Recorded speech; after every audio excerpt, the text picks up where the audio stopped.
Yo, what's up, guys? Hey, Adam McDaniel here at JeepRecyclers.com. I hope you guys are all having a wonderful day and doing something full-size Jeep related. All right, so I got some new parts in, so I figured I'd shoot some quick videos here, just kind of, show them to you.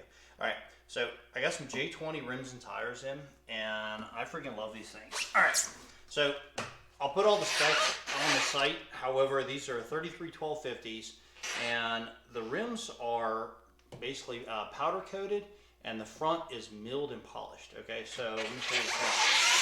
So the front essentially is, so it's milled, sanded, and polished, and they're smoking hot. I freaking love these rims.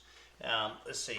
In fact, they actually have these cool little lug nuts that come with them that insert, and I mean, they're just, I love these things. So I wish I had more of them, but that's it. I got 4 of them, 4 tires, 4 rims, and I'll put all the information on the site. So if you have any questions, reach out and we're here to help. All right, as always, thanks again for the support, and have a wonderful day, guys. Take care, y'all.